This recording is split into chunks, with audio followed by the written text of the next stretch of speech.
Hey, what's up? We're driving for dollars today.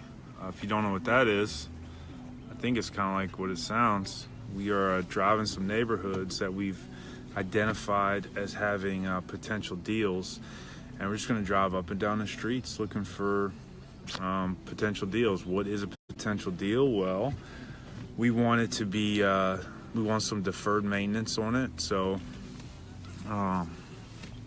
this neighborhood right here, I'm gonna let you take a look at some of the houses in Living Drive. This neighborhood's probably 30 years old, but some of the homes have probably been here maybe 40, 50 years. And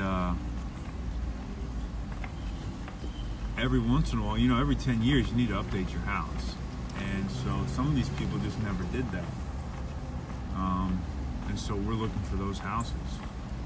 Basically, anything that fish on. Yeah, so this is a lot like fishing. Like, you drive a neighborhood up and down, up every single road, and every once in a while you'll see a perfect house. And I've planned this route out so you guys will see a perfect house. I'm kind of like a fishing guide in that respect. We got some yard guys up here. So you can pick like these lower end neighborhoods where every other house is going to be a potential deal, but none of them are going to be good. It's kind of like fishing for brim off the pier, you know. So we're in the open waters. This is the country club of Covington. Let's see. Oh, so that one looks pretty old. You just got to look for clues. So I look for like 3 clues to tell me it's vacant or needs updating. So look, this is Granny's house right here. You see the curtains, old school curtains. No landscape being done. That siding needs to be painted, hadn't been painted in years. The roof is probably 20 years old, needs to be replaced. You got a Lincoln Town car in the driveway. This is Granny's house, and she's living there, but I'm sure she needs to downsize by now. So I'm gonna take down her address, 111, whatever this road is, and I'm gonna mail her a little handwritten note. So like, that one obviously looks good. You know, most of these houses, 95% of these houses look fine.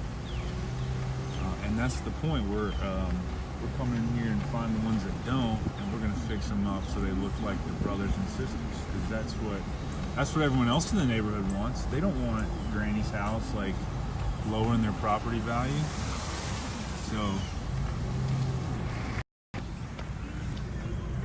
So yeah, like I said, driving for dollars. I got one more house that was just a dead giveaway.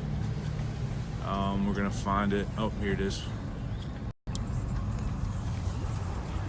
All right, so this guy, you see they got a crepe myrtle right up against the house that's, you know, completely overgrown. No cars. This one's probably vacant. Another little trick is you look for like pieces of paper that are taped to the inside of the window that usually gets from whether it's closed on an auction or something like that. So yeah, this is a good one right here. Already got the one that I saw that earlier. All right, so that's the game. You're driving for dollars. You're up and down the neighborhoods looking for those houses that need to get renovated in order to get up to you know, the property values around it. And then you mail them a little letter. You said, hey, I like to buy houses. I'm buying one in your neighborhood, and I'd love to buy yours. Could we schedule a time to talk? Give me your phone number. And it's a numbers game too. Like, I do this, I get 20 houses on my list every week, and then at the end of the week I'll mail them all a little note, and I'll do it again the next week, over and over and over. So that's driving for dollars. Hope you learned something. Thanks for watching. Later.